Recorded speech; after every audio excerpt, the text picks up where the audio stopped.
안녕하세요. 로빈쌤입니다. 오늘도 우리 함께 잠언 말씀을 묵상해 보도록 하겠습니다.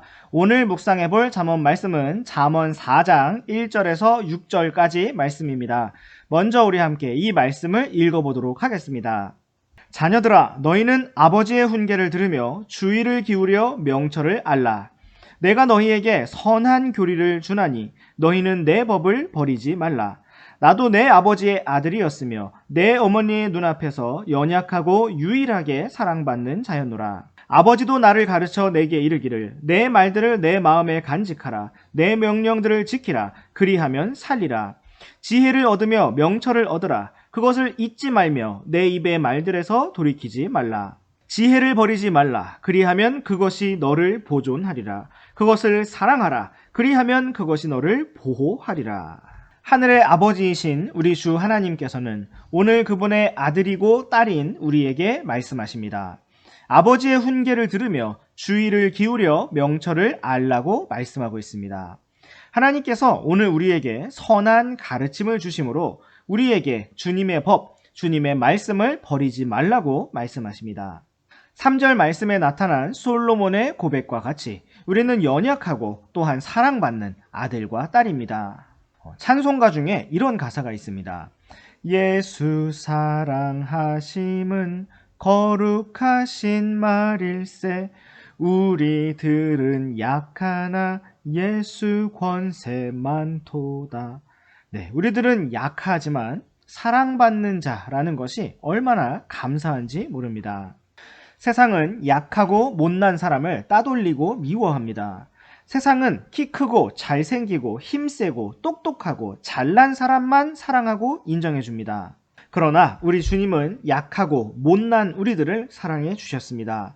그러므로 우리들도 예수님과 같이 약하고 부족한 옆의 친구들을 사랑하기 원합니다.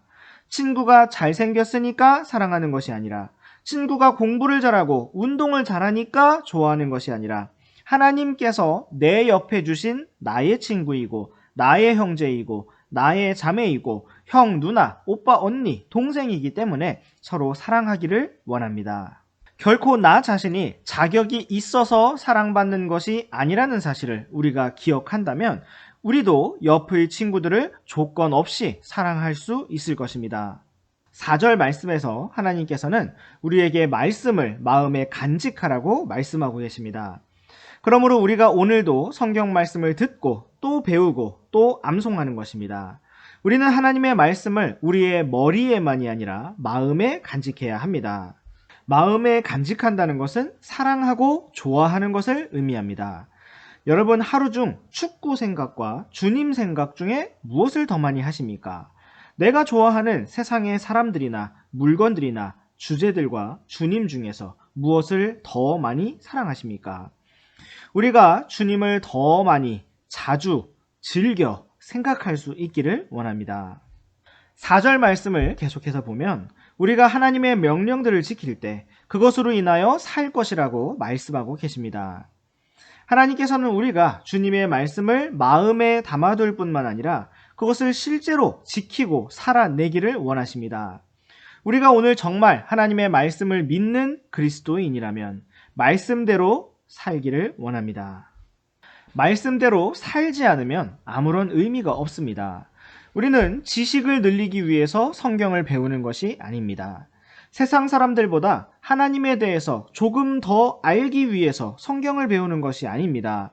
우리가 오늘 배우고 알게 된 말씀대로 살지 않는다면 그것은 아무런 의미가 없는 것입니다.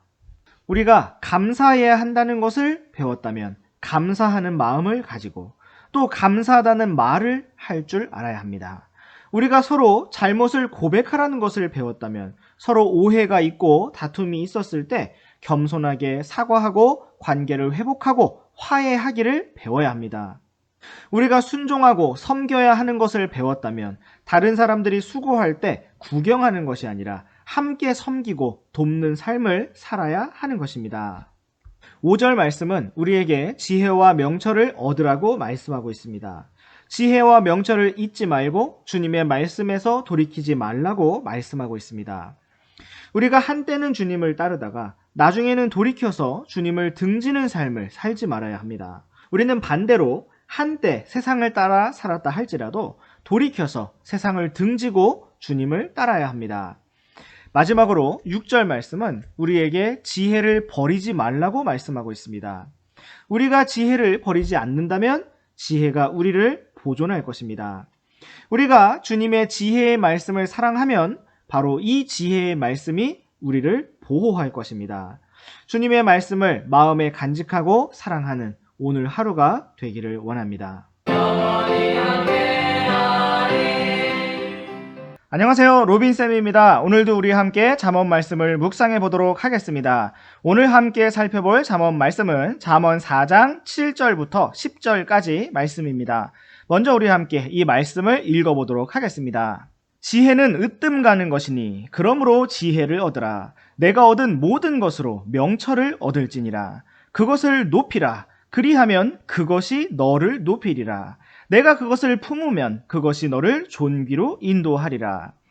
그것이 내 머리에 은혜의 장식을 주며 영광의 관을 내게 건네주리라 하셨느니라. 오 내 아들아 들으라. 내 말들을 받으라. 그리하면 내 삶의 횟수가 많게 되리라. 7절 말씀은 지혜가 으뜸 가는 것이라고 말씀하고 있습니다. 그러므로 으뜸 가는 지혜를 얻으라고 말씀하십니다. 성경은 우리가 얻은 모든 것으로 명철을 얻으라고 말씀하십니다. 우리가 시간을 얻었다면, 우리가 돈을 얻었다면, 우리가 음식을 먹고 쉼을 가진 뒤 힘을 얻었다면 성경은 우리가 가진 모든 것으로 명철을 얻으라고 말씀하십니다. 하나님께서는 우리에게 많은 소중한 것들을 대가 없이 무료로 제공해 주셨습니다. 먼저 우리에게 생명을 주셨고, 가족을 주셨고, 친구들을 주셨습니다. 숨을 쉴 수 있는 공기를 주셨고, 마실 수 있는 물을 주셨고, 볼 수 있는 눈과 들을 수 있는 귀와 말할 수 있는 입과 손과 발을 주셨습니다. 오늘날 우리가 누리고 있는 수많은 것들이 다 은혜로, 공짜로 주어진 것들입니다. 그런데 이 세상의 모든 것이 공짜는 아닙니다. 하나님께서 우리가 무엇인가 귀한 것을 얻기 위해서 마땅히 대가를 지불하도록 하신 것도 있습니다. 우리 함께 갈라디아서 6장 7절 말씀을 보시겠습니다. 속지 말라. 하나님은 조롱당하지 아니하시나니 사람이 무엇을 심든지 또한 그것을 거두리라. 하나님께서는 사람이 무엇을 심든지 그대로 거둘 것이라고 말씀하셨습니다. 우리가 무엇인가를 거두기 위해서는 반드시 심고 가꾸는 수고를 해야 한다는 것입니다. 영어 실력이 늘기 위해서는 영어 공부를 해야 하고, 수학 점수가 오르기 위해서는 수학 문제를 많이 풀어야 하는 것입니다. 세상에 쉬운 일은 없습니다. 모든 일에는 반드시 수고가 따른다는 것입니다. 이제 우리 함께 에베소서 5장 16절 말씀을 보시겠습니다. 시간을 되찾으라. 날들이 악하니라. 여기에서 우리는 시간을 되찾으라는 말씀을 볼 수가 있는데, 이 말씀을 영어로 보면 redeeming the time 이라고 되어 있습니다. redeeming 이라는 것은 구속한다 라는 의미인데, 이것은 바로 값을 치르고 사는 것을 의미합니다. 하나님께서는 우리가 마땅히 대가를 지불하고 시간을 사야 한다고 말씀하고 계십니다. 우리에게 똑같이 24시간이 주어지지만 어떤 사람은 다른 하고 싶은 것을 하는 시간이나 잠자는 시간까지도 포기하고 그 시간을 사는 것을 볼 수가 있습니다. 오늘 잠언 말씀에서는 우리가 얻은 모든 것으로 지혜를 얻고 명철을 얻으라고 말씀하셨습니다. 우리가 오늘 시간을 얻고 돈을 얻고 그 무엇을 얻든지 성경은 그 모든 것으로 지혜를 얻으라고 말씀하고 있습니다. 우리가 책과 돈을 들고 가다가 누군가와 부딪혀서 책과 돈을 떨어뜨린다면 여러분은 과연 무엇을 먼저 줍겠습니까? 유대인들은 반드시 책부터 주우라고 가르친다고 합니다. 여러분 과연 내가 아끼는 옷을 입고 또 책을 들고 가다가 흙탕물이 튄다면 옷과 책 중에서 과연 무엇을 먼저 닦으시겠습니까? 유대인들은 책부터 닦으라고 가르친다고 합니다. 왜 그럴까요? 바로 잠언 말씀에서 지혜가 루비보다 귀하고 지혜가 금과 은보다 가치 있는 것이라고 말씀하셨기 때문인 것입니다. 우리 다시 잠언 4장으로 돌아와서 7절, 8절 말씀을 보시겠습니다. 지혜는 으뜸 가는 것이니 그러므로 지혜를 얻으라. 내가 얻은 모든 것으로 명철을 얻을지니라. 그것을 높이라. 그리하면 그것이 너를 높이리라. 내가 그것을 품으면 그것이 너를 존귀로 인도하리라. 지혜는 으뜸 가는 것입니다. 가장 중요한 것입니다. 우리는 어떤 대가를 지불하더라도 하나님의 말씀, 지혜의 말씀을 얻어야 합니다. 우리가 진리의 말씀을 높인다면 진리가 우리를 높이실 것입니다. 우리가 주님의 말씀을 마음 깊이 품는다면 주님의 말씀이 우리를 존귀로 인도하실 것입니다. 우리가 정말 비천하게 되지 않고 존귀하게 되기를 원한다면 그것도 잠깐 이 땅에서 그러한 것이 아니라 영원히 그렇게 되기를 원한다면 우리는 진리의 말씀, 지혜의 말씀을 마음 깊이 품어야 할 것입니다. 오늘 우리가 얻기를 원하는 것은 무엇입니까? 우리가 참으로 가지기를 사모하는 것은 과연 무엇입니까?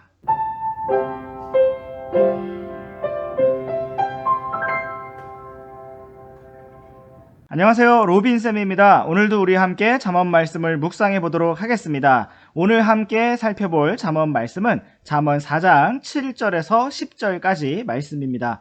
먼저 우리 함께 이 말씀을 읽어보도록 하겠습니다. 지혜는 으뜸 가는 것이니 그러므로 지혜를 얻으라. 내가 얻은 모든 것으로 명철을 얻을지니라. 그것을 높이라. 그리하면 그것이 너를 높이리라. 내가 그것을 품으면 그것이 너를 존귀로 인도하리라. 그것이 내 머리에 은혜의 장식을 주며 영광의 관을 내게 건네주리라 하셨느니라. 오 내 아들아 들으라. 내 말들을 받으라. 그리하면 내 삶의 횟수가 많게 되리라. 네, 9절 말씀은 지혜가 우리의 머리에 은혜의 장식을 주며 영광의 관을 줄 것이라고 말씀하고 있습니다. 우리의 머리에 은혜의 장식을 준다는 것은 우리가 어디를 가든지 무엇을 하든지 은혜를 입게 된다는 것을 의미합니다. 우리 함께 창세기 39장 3절 4절 말씀을 보시겠습니다. 그의 주인이 주께서 그와 함께 계심을 보고 또 주께서 그가 행한 모든 일을 그의 손에서 형통하게 하심을 보았더라. 요셉이 그의 눈앞에서 은혜를 입어 그를 섬기매 그가 그를 자기 집을 감독하는 자로 삼고 자기의 모든 소유를 그의 손에 맡기니. 네, 여기에서 우리는 형들에 의해 이집트의 노예로 팔려온 요셉을 볼 수가 있습니다. 요셉은 이러한 억울한 상황 속에서 끝까지 자신의 억울함을 호소하고 주인에게 대항하지 않았습니다. 요셉은 다만 일어난 모든 일이 주님의 뜻이며 주님의 허락하심이라는 것을 깨닫고 그대로 받아들였습니다. 그는 자신이 처한 모든 일에 주님 앞에서 순종하였고 지혜롭게 행동하였습니다. 그의 주인 보디발은 파라오의 호위 대장이며 우상을 숭배하는 사람이었지만 요셉이 어딘가 다르다는 것을 알 수 있었습니다. 성경은 요셉이 보디발의 눈앞에서 은혜를 입었다고 말씀하고 있습니다. 또한 21절도 보시겠습니다. 그러나 주께서 요셉과 함께 계시고 그에게 긍휼을 보이사 감옥의 간수의 눈앞에서 그에게 호의를 베푸시매. 요셉은 보디발의 아내의 모함 때문에 왕의 죄수들을 가두는 감옥에 갇히게 되었습니다. 그런데 주님께서는 여기에서 요셉과 함께 계시면서 간수의 눈앞에서 호의를 베푸셨습니다. 그렇다면 과연 요셉은 아무런 실수도 하지 않는 완벽한 사람이었을까요? 그는 모든 지식과 모든 경험을 다 가진 완전한 사람이었을까요? 그렇지 않습니다. 요셉도 실수가 많고 허물이 많고 연약하고 어리석은 사람이었습니다. 그런데 주님께서는 바로 이 요셉이 보디발의 집에서도 감옥에서도 은혜를 입고 은총을 입게 하셨습니다. 우리 다시 잠언 4장 말씀으로 돌아오셔서 9절 말씀 함께 읽어보시겠습니다. 시작. 그것이 내 머리에 은혜의 장식을 주며 영광의 관을 내게 건네주리라 하셨느니라. 네, 성경은 지혜가 우리의 머리에 은혜의 장식을 준다고 말씀하고 있습니다. 우리도 언젠가 이러한 일들을 경험한 적이 있거나 혹은 앞으로 경험하게 될 것입니다. 내가 여전히 부족하고 흠이 많은 사람인데도 불구하고 주님께서 나로 하여금 새로운 환경에서 사랑을 받게 하시고 은혜를 입게 하시는 그 따뜻하고 부드러운 인도하심을 경험하게 될 것입니다. 결코 내가 자격이 있어서가 아닌데 오직 은혜로 긍휼과 호의를 입게 될 것입니다. 성경은 또한 지혜가 우리에게 영광의 관을 준다고 말씀하고 있습니다.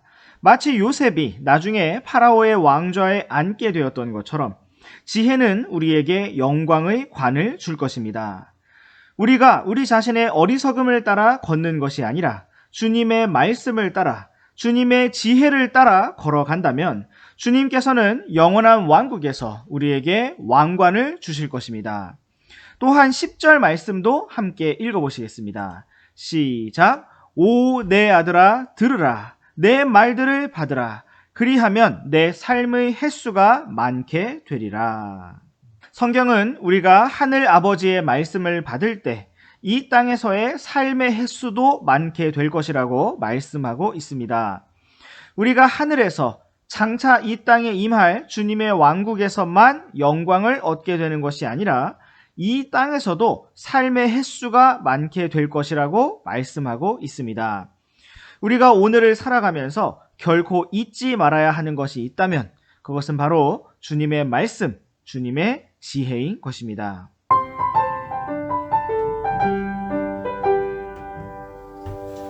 안녕하세요. 로빈쌤입니다. 오늘도 우리 함께 잠언 말씀을 묵상해 보도록 하겠습니다. 오늘 함께 묵상해 볼 잠언 말씀은 잠언 4장 11절부터 13절까지 말씀입니다. 먼저 우리 함께 이 말씀을 읽어보도록 하겠습니다. 내가 지혜의 길로 너를 가르치며 바른 행로들로 너를 인도하였은즉 내가 다닐 때에 내 걸음이 좁아지지 아니하고 내가 달릴 때에 걸려 넘어지지 아니하리라. 훈계는 내 생명인즉 그것을 굳게 붙잡으며 그것을 놓치지 말고 지키라.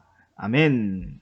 11절 말씀과 같이 하나님께서는 우리를 언제나 지혜의 길로 가르치시며 바른 행로들로 인도하십니다. 하나님께서는 결코 단 한 번도 우리를 어리석음의 길로 가르치시지 않았고 잘못된 길로 인도하지 않으셨습니다. 우리가 주님의 가르침대로만 하나님의 인도하심대로만 걷는다면 우리는 지혜의 길로 바른 행로들로 걷게 될 것입니다. 우리가 그렇게만 걷는다면 12절 말씀처럼 우리의 걸음이 좁아지지 않을 것이고 달릴 때에 넘어지지 않을 것입니다. 걸음이 좁아진다는 것은 우리가 지치고 피곤하여 발걸음이 무거워지는 것을 의미합니다.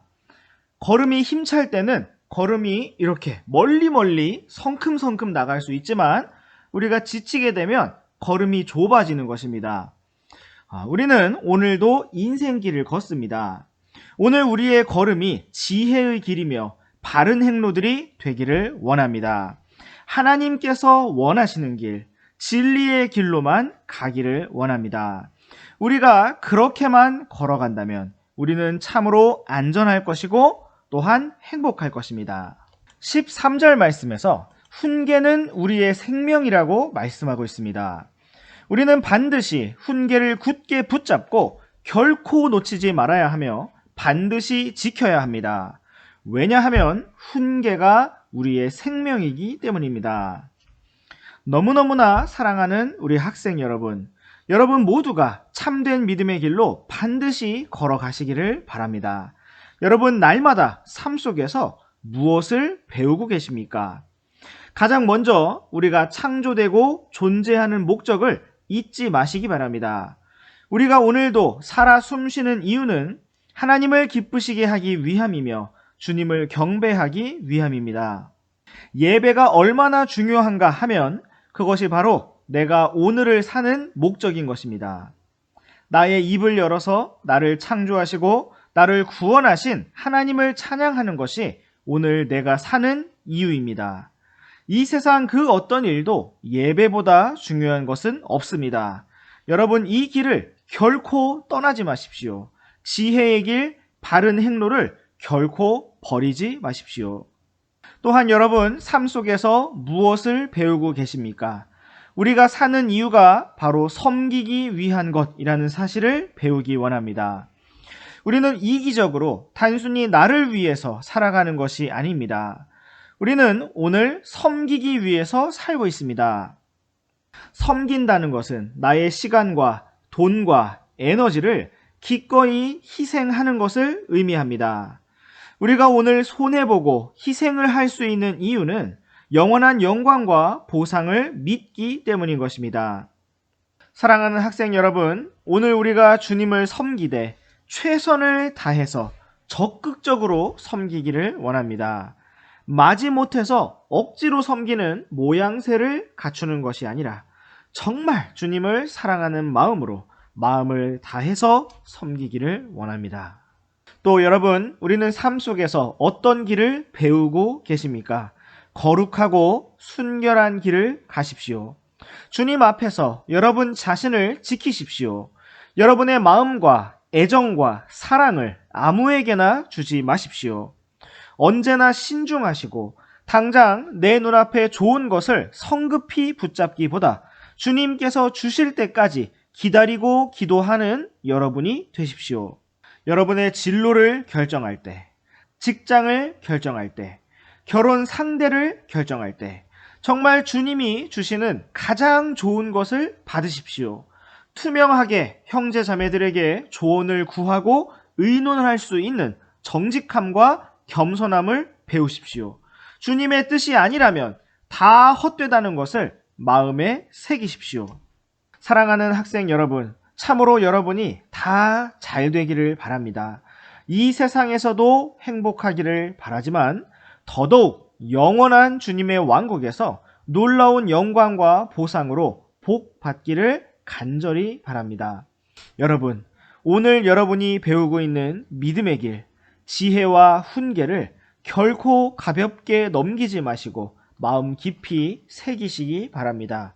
훈계는 우리의 생명입니다. 우리가 오늘 배우고 있는 모든 믿음의 길을 주님 오시는 그날까지 포기하지 않고 멈추지 않고 계속해서 걸어 나가기를 원합니다. 주의 칼이라 기도원의 칼이라. 안녕하세요, 로빈쌤입니다. 오늘도 우리 함께 잠언 말씀을 묵상해 보도록 하겠습니다.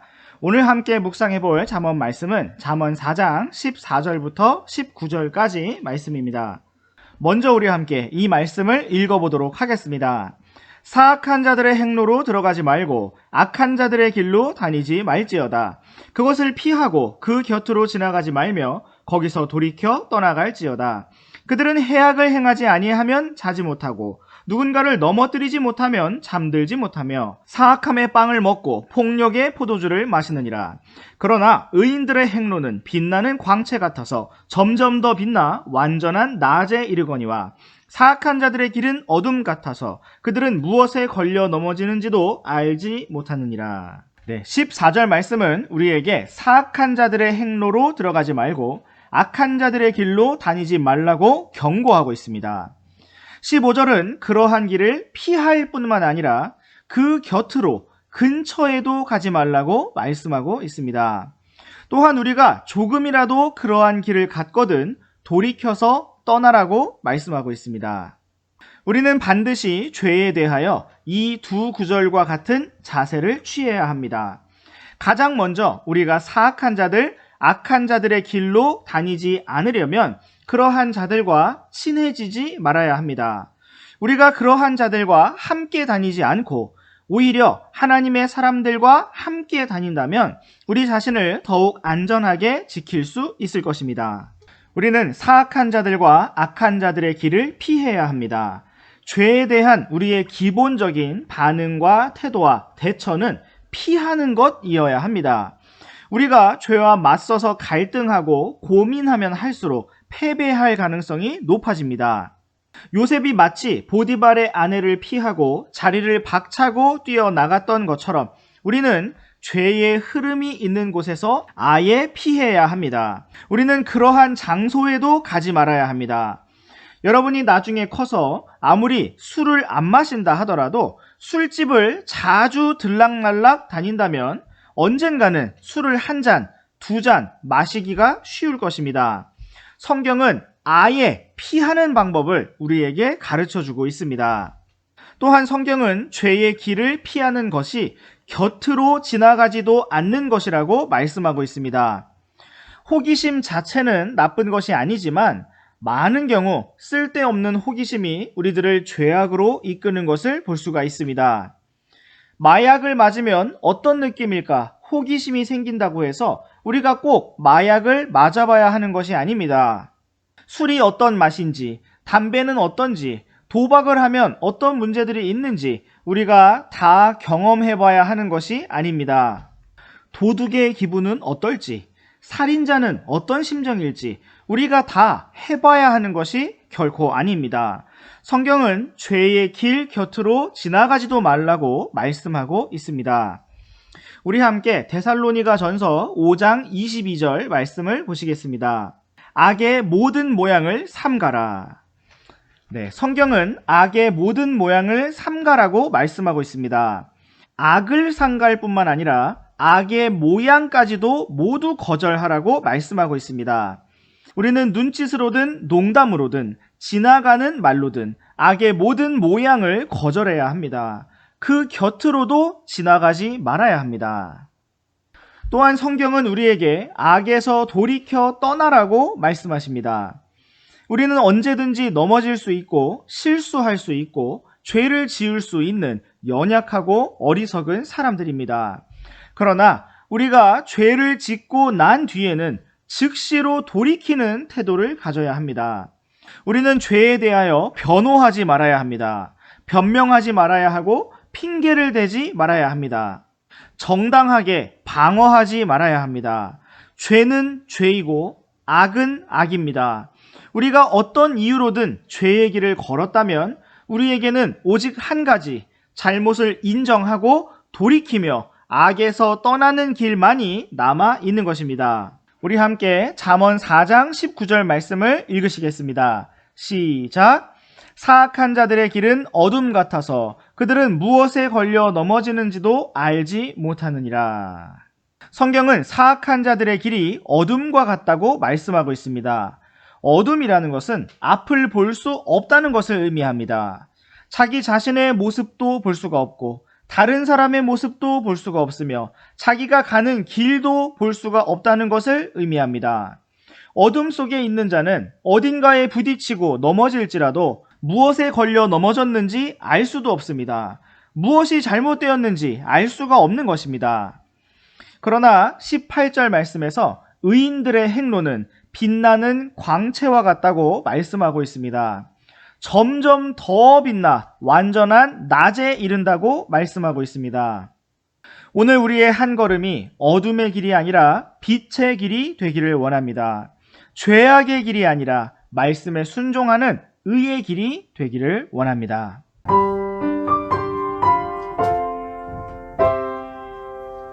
안녕하세요, 로빈쌤입니다. 오늘도 우리 함께 잠언 말씀을 묵상해 보도록 하겠습니다. 오늘 함께 묵상해 볼 잠언 말씀은 잠언 4장 14절에서 19절까지 말씀입니다. 먼저 우리 함께 이 말씀을 읽어보도록 하겠습니다. 사악한 자들의 행로로 들어가지 말고 악한 자들의 길로 다니지 말지어다. 그것을 피하고 그 곁으로 지나가지 말며 거기서 돌이켜 떠나갈지어다. 그들은 해악을 행하지 아니하면 자지 못하고 누군가를 넘어뜨리지 못하면 잠들지 못하며 사악함의 빵을 먹고 폭력의 포도주를 마시느니라. 그러나 의인들의 행로는 빛나는 광채 같아서 점점 더 빛나 완전한 낮에 이르거니와 사악한 자들의 길은 어둠 같아서 그들은 무엇에 걸려 넘어지는지도 알지 못하느니라. 네, 어제 우리는 사악한 자들의 길, 악한 자들의 길, 어둠의 길에 대해서 살펴보았습니다. 성경은 우리가 그러한 길을 피하기를 원하시고 근처에도 곁에도 지나가지 않기를 원하시며 또한 우리가 잠시 그러한 길에 발을 들여놨다 할지라도 즉시로 돌이켜 떠나기를 원하십니다.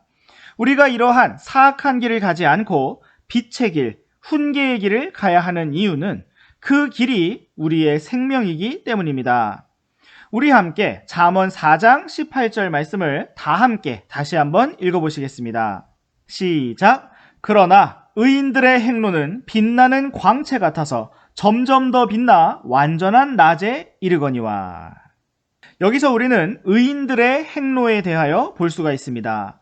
성경은 의인들의 행로가 빛나는 광채와 같다고 말씀하고 있습니다.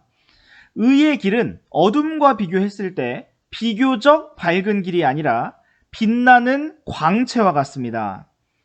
우리가 빛을 필요로 하여서 전구를 사용하지만 우리가 형광등이든 백열전구이든 직접적으로 그 광채, 그 빛을 바라보는 것에는 무리가 있습니다. 작은 전구라 할지라도 빛을 발하는 그 광채는 너무나 찬란합니다. 그런데 여기서 말하고 있는 빛나는 광채는 점점 더 빛나 완전한 낮에 이르게 하는 바로 하늘의 태양을 의미하는 것입니다. 의로운 자의 길은 바로 이러한 태양과 같다는 것입니다. 성경은 의인들의 행로가 점점 더 빛나 완전한 낮에 이른다고 말씀하고 있습니다. 이것은 우리가 어떻게 하나님의 뜻을 발견하고 하나님의 인도하심을 따라 걸어갈 수 있는가를 보여주고 있습니다. 우리가 하나님의 뜻 가운데 걷고 있다면 비록 우리의 시작이 미약하고 보잘것없다 할지라도 시간이 지날수록 그 길은 더욱 분명해질 것이며 더욱 확실해질 것입니다. 점점 더 빛나 완전한 낮에 이르게 된다는 것입니다. 이제 우리는 여기서 빛나는 것이 무엇인지 다시 한번 주목해 보기를 원합니다. 빛나는 것은 무엇입니까? 의로운 사람이 빛나고 있습니까? 아닙니다. 의인들의 행로, 의로운 자가 걷는 길이 빛나고 있습니다. 우리 함께 요한복음 1장 8절 말씀을 보시겠습니다. 그는 그 빛이 아니요 그 빛에 대해 증언하도록 보내어진 자더라. 성경은 침례자 요한에 대하여 그는 그 빛이 아니라고 말씀하고 있습니다. 침례자 요한은 정말 훌륭하고 대단한 사람이었지만 단지 빛에 대하여 증언하도록 보내심을 받은 자였다는 것입니다. 그렇다면 침례자 요한이 증언했던 그 빛은 누구입니까? 우리 함께 요한복음 8장 12절 말씀을 보시겠습니다. 그때 예수님께서 다시 그들에게 말씀하여 이르시되 나는 세상의 빛이니 나를 따르는 자는 어둠 속에 다니지 아니하고 생명의 빛을 얻으리라 하시니라. 아멘. 예수님께서는 자기 자신을 가리켜서 세상의 빛이라고 말씀하셨습니다. 침례자 요한이 증거했던 빛은 바로 우리 주 예수님이셨습니다. 우리 주 예수 그리스도께서 바로 빛이십니다. 또한 요한복음 14장 6절 말씀도 보시겠습니다. 예수님께서 그에게 이르시되 내가 곧 길이요 진리요 생명이니 나를 통하지 않고는 아무도 아버지께 오지 못하느니라. 여기서 예수님께서는 자신을 길이라고 말씀하고 있습니다. 예수님은 빛이시며 또한 길이십니다. 예수님은 우리의 생명이십니다. 우리가 오늘 비록 자격이 없는 자라 할지라도 우리가 주님의 말씀을 따라 걷고자 할 때 우리는 빛을 얻을 것이며 길을 발견할 것입니다. 로빈쌤이 섬기고 있는 갈보리 크리스천 아카데미의 이상 중 하나는 하나님 안에서 비전을 발견하는 사람입니다. 이 말의 의미는 하나님 안에서 빛을 찾고 길을 찾는다는 것을 의미합니다. 빛을 찾는다는 것은 보게 된다는 것을 의미합니다.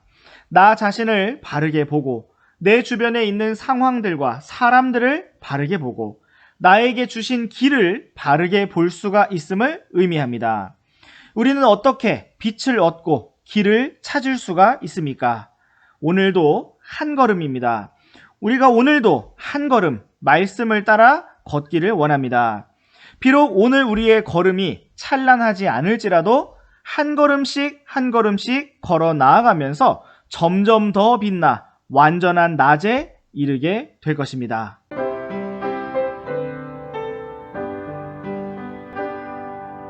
안녕하세요. 로빈쌤입니다. 오늘도 우리와 함께 잠언 말씀을 묵상해 보도록 하겠습니다.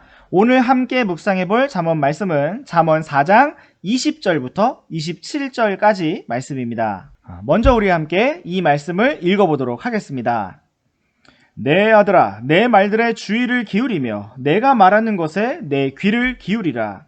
그것들을 내 눈에서 떠나게 하지 말며 내 마음 한가운데 간직하라. 그것들은 그것들을 찾는 자들에게 생명이 되며 그들 모두의 육체에 건강이 되느니라. 열심을 다하여 내 마음을 지키라. 생명의 근원이 거기에서 나오느니라.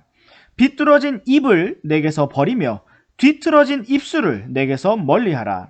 내 눈은 바로 보고 내 눈꺼풀은 내 앞을 곧게 볼지어다. 내 발의 행로를 곰곰이 생각하며 내 모든 길을 굳게 세우라. 오른쪽으로나 왼쪽으로나 치우치지 말고 내 발을 악에서 떠나게 할지어다. 네, 우리는 오늘의 말씀을 통해서 우리가 우리의 몸, 우리의 신체를 어떻게 사용해야 할 것인지를 생각해 볼 수가 있습니다. 먼저 20절 말씀에서는 우리의 귀에 대하여 말씀하고 있습니다. 우리는 하나님의 말씀에 주의를 기울이며 귀를 기울여야 합니다.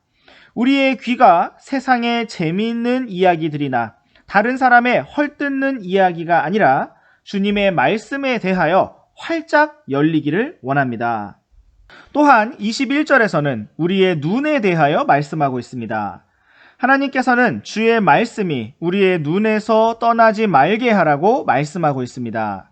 우리의 시선이 하나님께, 하나님의 말씀에 고정되어야 하는 것입니다. 21절 뒷부분에서부터 23절까지는 우리의 마음에 대하여 말씀하고 있습니다. 우리는 하나님의 말씀을 귀로 듣고 흘리지 말아야 합니다. 눈으로 보고 끝내지 말아야 합니다. 우리의 눈과 귀를 통하여 읽고 들은 하나님의 말씀을 반드시 우리의 마음에 간직해야 합니다. 또한 우리는 열심을 다하여 우리의 마음을 지켜야 합니다. 마음에서부터 생명의 근원이 나오고 또한 인생의 문제들이 나오기 때문인 것입니다. 또한 24절은 우리의 입에 대하여 말씀하고 있습니다. 성경은 비뚤어진 입을 버리며 뒤틀어진 입술을 멀리하라고 말씀하고 있습니다. 우리는 바르게 말하고 진리를 말하는 것을 배워야 합니다. 우리는 감사하는 말을 할 수 있어야 하며 사과하는 말을 할 수 있어야 하고 위로하는 말을 할 수 있어야 합니다. 우리가 진리를 말하고 주님을 말하는 것이 자연스러워지기를 원합니다. 25절은 다시 한번 우리의 눈에 대하여 말씀하고 있습니다. 바로 보고 곧게 보라고 말씀하고 있습니다. 우리는 때로 무엇인가를 보았다고 생각하지만 제대로 보지 못하는 경우가 많습니다.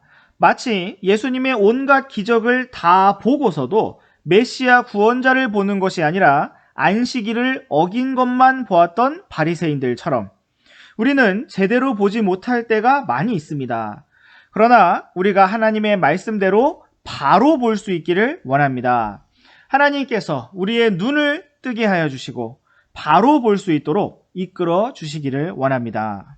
또한 26절은 우리의 발에 대하여 말씀하고 있습니다. 우리는 발의 행로를 곰곰이 생각하며 모든 길을 굳게 세워야 합니다.